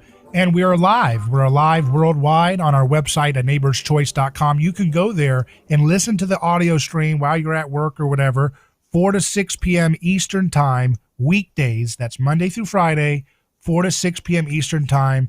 Go to neighborschoice.com. You'll see the audio player there. And when it's 4 to 6 p.m. Eastern Time, click play and you'll be able to hear the live stream live. Also, you can get us on the podcast, which is on demand whenever you want to listen to it. So joining me now is our go-to friend who is always getting into nutritional research. He's got an encyclopedic mind, I think, about understanding health and nutrition because he's been at it for a long time. Tucker Goodrich joins us. How you doing, Tucker? I'm doing very well, David. How are you? I have a mind for useless trivia. I'm a killer at Trivial Pursuit. Are you on a mountain right now or something? You're always climbing something. No, I'm not. I just got back from doing a short little mountain bike ride with my wife, and I am standing here in front of my computer in the house. Well, very good. So no grizzly bears chasing you today? Not today. Not today. So you recently did the presentation in L.A. We talked about it a little bit. Why did we all get sick? The nutritional transition and how seed oils drove it, right? And so you did this Yes, at the Ancestral Health Conference 2021. Ancestral Health Symposium, that's right. So anything you'd like to kind of share with us from that maybe we didn't touch on last time, or something that pops out in your mind as we well, what I'm looking at right now, which is, I didn't really get into obesity in that talk, but what I'm looking at right now is things that can confound. You'll see a lot of papers in the literature that say, linoleic acid doesn't promote obesity. And what I'm doing now is going through and looking at why you might see that. So there's a bunch of papers that look at mice and feed them different fats, and they say, look, the mice that are eating seed oils don't get as fat as the mice that are eating, in some models they use beef tallow or butter. So therefore seed oils are good for you and everybody should eat them. And okay, well, for starters, mice and people are different, right? I mean, we've got a company called Virta Health right now that's treating overweight diabetic people with a high-fat diet, and they caution you to avoid seed oils. And people get really better. I mean, they're able to get off a lot of drugs. It's changed the way diabetes treatment is viewed. But if all you're looking at is these mouse studies, you might say, well, this is going to make them fat and sick, even though in humans it has the reverse effect. But one of these studies was really interesting because they looked at all the rest of these studies and they said, okay, so we're going to feed one group of mice seed oils and the other group of mice is going to get a more traditional fat, and we're going to look at what happened to them. And sure enough, the mice that were eating seed oils got less fat, and they had more muscle mass. And, if you got that far, which is all most of these studies get to, you would say, wow, this is really, what we all ought to be doing. But this study went a little further, and they looked at what was happening to the rest of the mice's bodies. And the mice on the high seed oil diet pretty quickly got liver failure. Non-alcoholic fatty liver disease is a huge health problem, and it's one of the leading, it's becoming one of the leading causes for people needing liver transplants now that we have vaccinations for the various hepatitis viruses and treatments for things like hepatitis C. So, we're seeing, and fatty liver disease, non-alcoholic fatty liver disease is a new disease. It didn't exist before, say, the 1960s.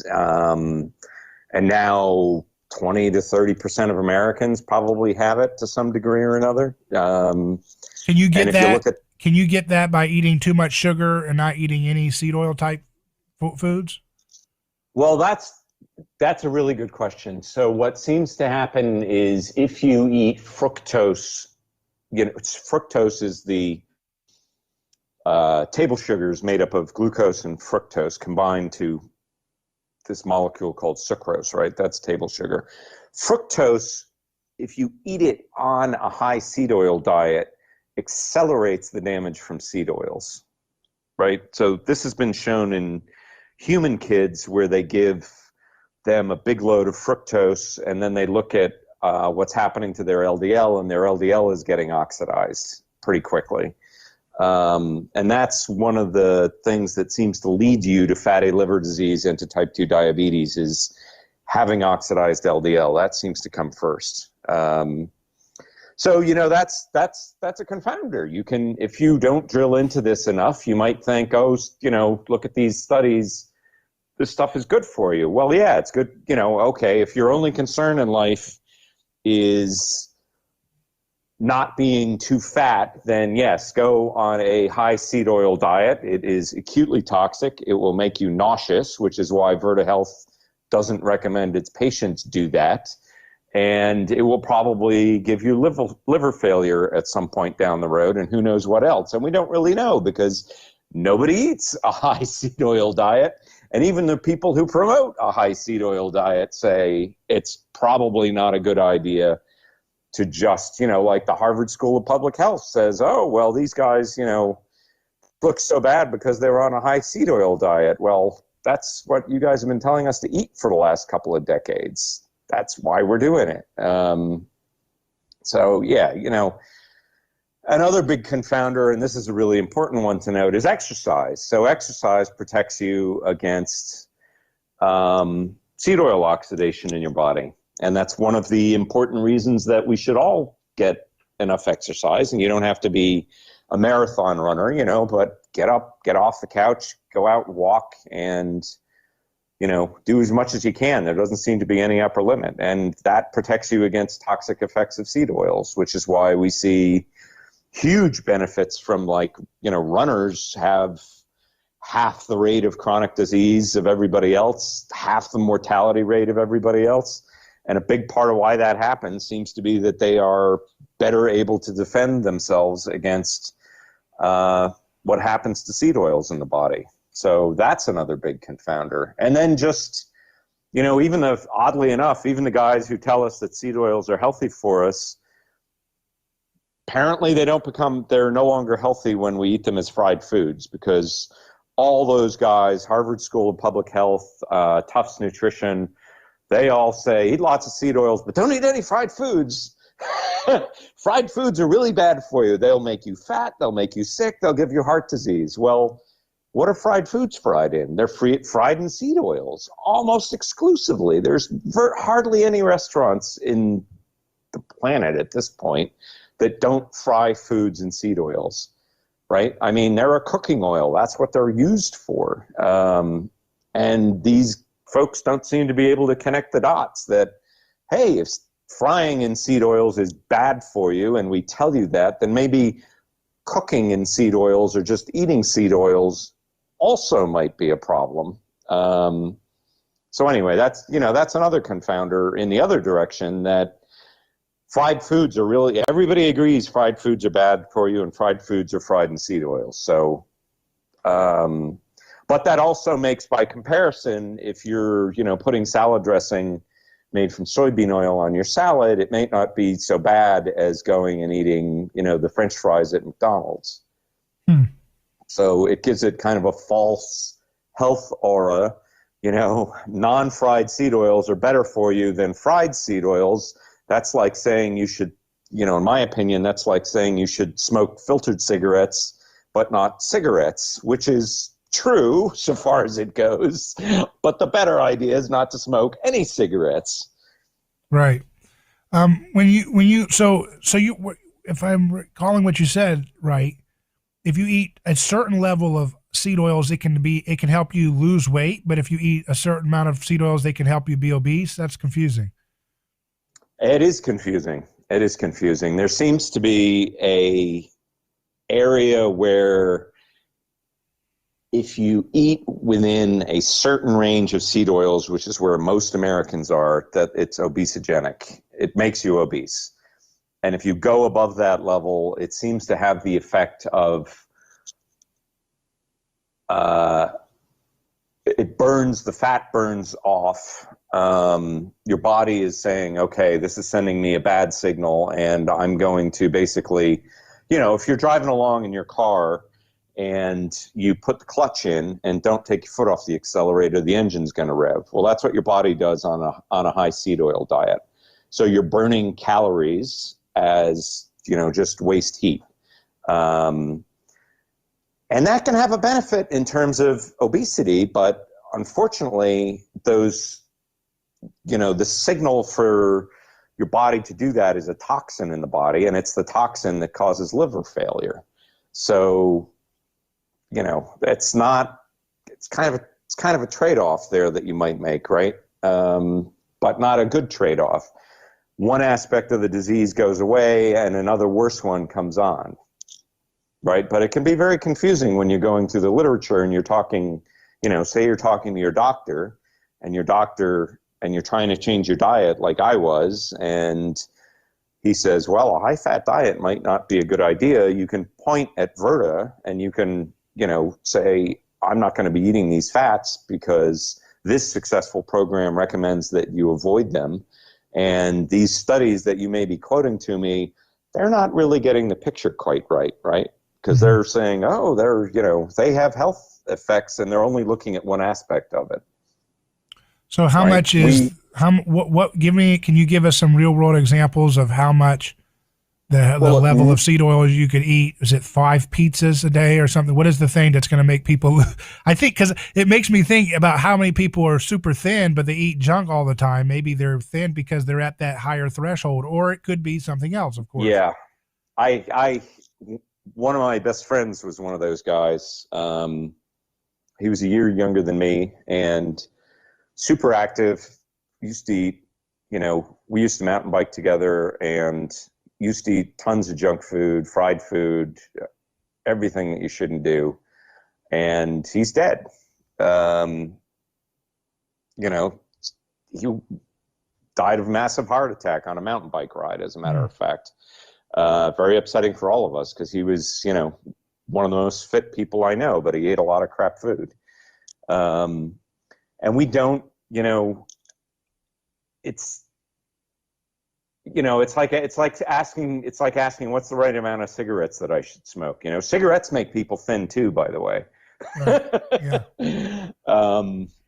But we don't smoke them to stay thin, or at least smart people don't smoke them to stay thin, because there are obvious worse things that happen while you're thin, right? That's actually, I keep coming back to smoking as an analogy here because it works really well. So yeah, smoking makes you thin. It also makes you more likely to get diabetes and obviously more likely to get lung cancer and lots of other, and heart disease, right? So, okay, just because, some of these studies show that vegetable oils make rats thin doesn't mean that, we should all go out and eat them just to stay thin, because they also seem to give us liver failure and heart disease. So it can be a little confusing, and it's not, it would be great if this was just a simple message, but there are some nuances that people need to be aware of, especially when you're talking to healthcare professionals who are going to be telling you to eat these. So again, the general summary is that the amount of vegetable oil type foods that we're eating in American diet and so forth is most likely linked to the problems that people are having with weight gain and obesity. But there is a threshold that's probably very rare. Is there any idea what percentage of the population might be eating that threshold that can actually do the opposite and help them burn a lot of fat, but they're still going to be very sick in the long run? So in India and Asia, especially India, they eat a super low-fat diet, but most of their fat comes from seed oils, right? Yeah. And they don't have the same obesity problem that we have, but they have a huge problem with type 2 diabetes and fatty liver disease. And it's really interesting because in India, they eat exactly to the dietary guidelines. They avoid animal protein, they avoid animal fats, they eat lots of vegetables, lots of carbohydrates, and they get most of their fats from polyunsaturated fats. And they are having a huge health problem over there, just not an obesity epidemic, the same way we are in the United States. We're speaking with Tucker Goodrich. We're going to take a quick break and dive more into nutrition and vegetable oils and how they impact our health. Back in just a moment. Ask your questions in the comment stream on our video stream or call in at 727-587-1040. Back in just a moment.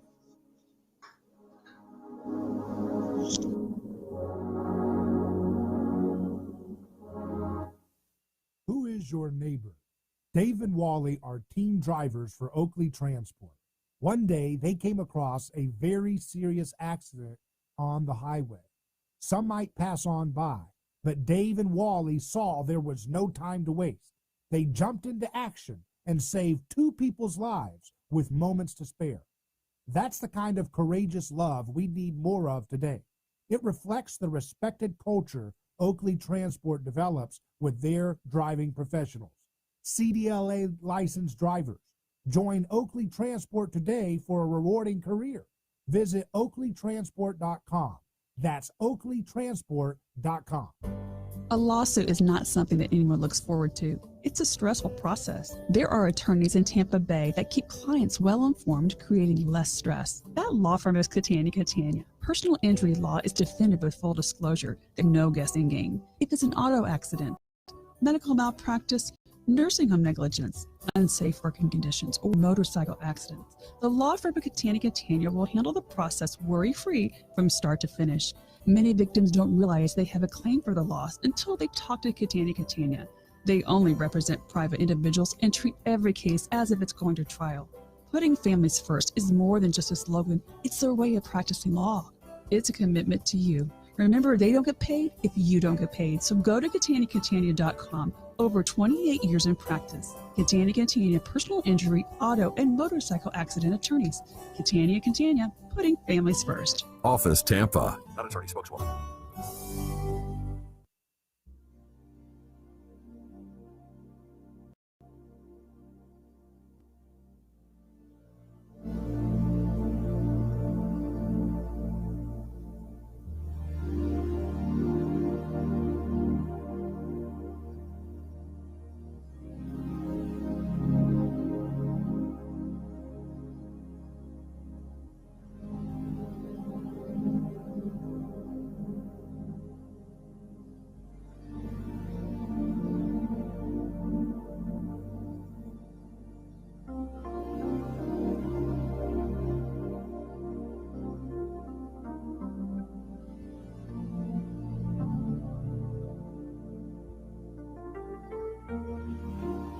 A Neighbor's Choice returns.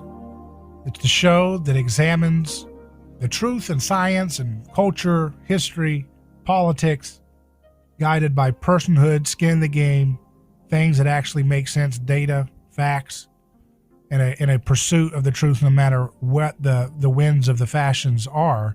We're joined by Tucker Goodrich, who we have on to explore the world of vegetable oils. His website is yelling-stop.blogspot.com. Tucker, there's a couple questions here for you. We'll see if we can get them all in. I've had a lot of people continually ask me, and I know I've asked you before, but just because we have people coming and going all the time when you're in broadcast media and for podcasts too, you've got people wanting to know about those oils like palm oil. That's a fruit oil, and you hear mixed things about it, and there's all these different types of palm oil and stuff. You hear folks in your space that are critical of vegetable oils speaking sometimes more cool about palm oil is not as bad. You know, you hear also avocado oil, peanut oil.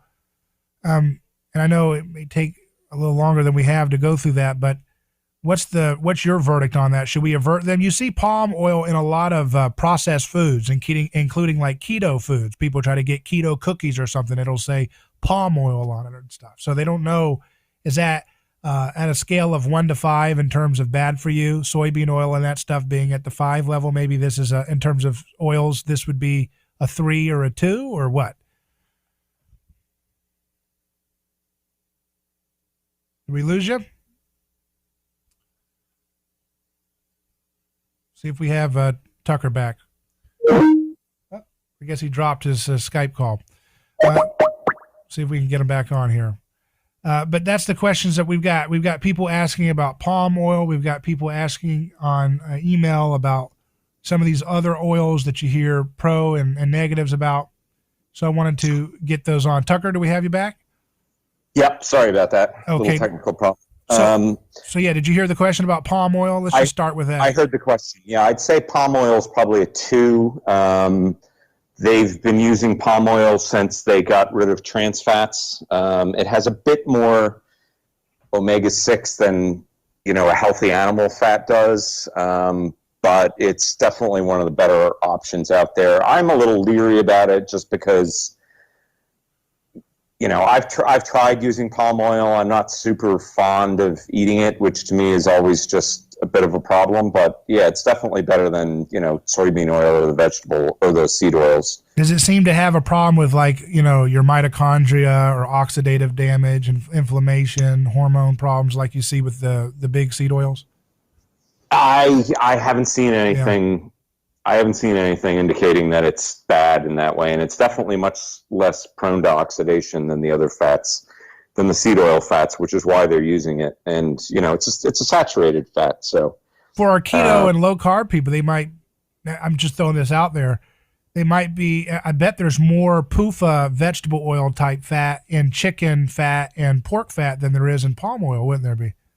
Absolutely. Yeah. So yes. So palm oil would be better for you as a fat source, and all things being equal, than consuming chicken fat and pork fat. Just wanted to put that out there. Yeah, that's absolutely true. And a lot of people are concerned about palm oil because it's really destructive of the environment in countries where it's grown, as we've discussed in the past. Hopefully we'll come up with better options, but at the moment that seems to be one of the better options. Yeah, and that's a lot of people. I was just looking today that I think catfish and tilapia, by the way, have a very high amount of PUFA in them, right? Well, any farmed fish, they feed them soy meal, and there's a great paper out of Norway looking at farmed salmon, and the farmed salmon fed soy meal got sick, and then if you fed them to mice, the mice got sick. And they've been doing a lot of work down in Australia and trying to figure out better fat sources for, farm raised fish, which is kind of funny because wait a minute, I thought vegetable oils were healthy and soy was healthy. So why do we need healthier options if these are so healthy? It's another little problem with the logic of why we should be eating seed oils. But so, yeah, farm fish, it's definitely a better option than, I would say, not eating any fish, but wild caught I think is generally best. Sean asks, he has a question for Tucker. Is there a benefit to supplementing stearic acid as a way to offset the negative effects of accumulated linoleic acid? Berberine seems to be a popular supplement lately. Why do you not recommend it exactly? Are you writing a book? I hope you consider it. I would pre-order it. I am writing a book. It's not an easy task. Berberine is a mitochondrial toxin. It's basically the same as metformin. I would not recommend anybody take it unless they have a medical reason to take it, meaning you're a type 2 diabetic. And no, I don't think there's any reason to eat stearic acid to offset the effects of linoleic acid. Although stearic acid's in lots of healthy foods, like steak. So get your stearic acid that way. That's what I do. But I don't think you need to supplement with it. We've got about a minute left or so, but someone asked for you to discuss how seed oil affects the mitochondria, the vegetable oils. How do they affect mitochondria, our little power plants in our cells? Seed oils are a mitochondrial toxin, and they cause breakdown of the mitochondria. And that's one of the main reasons for all of these chronic diseases is that this fat that we've all been told to eat induces mitochondrial dysfunction, which leads to various diseases, all the chronic diseases effectively. Well, thanks again for joining us, Tucker, and I want people to go to your blog, yelling-stop.blogspot.com, and also note that we're going to have some more online-only video discussions with some great guests coming up soon, one of which is Amir Taha, I believe I'm saying his name correctly, the professor who was working with Professor Bruce Hammock on their studies of severe COVID patients and the consumption of linoleic acid being the pathway for the inflammation response. So that'll be a lot of fun. Very excited for that. Yeah, going to be very good stuff. Very timely, very important stuff to be analyzing. And I wish CBS and ABC could join us in doing this stuff. It could save a lot of people's lives, but they've got other interests. Thank you, David. They've got other interests to take care of there. Thank you again, Tucker, for joining us. And that's it for A Neighbor's Choice. Folks, you got to remember, we've got the September 9th at 11 a.m. Eastern Time. We're going to do a mimetic theory, anthropological Q&A. I'll be on there. It'll be a select group. I'm not going to have a big group, just a small group of people who want to do kind of a small group study of anthropology and myth and the Bible and how these things are contrast together. So email us hello@aneighborschoice.com if you want to be a part of that discussion. Coming up soon. I'm David Gronowski. Godspeed.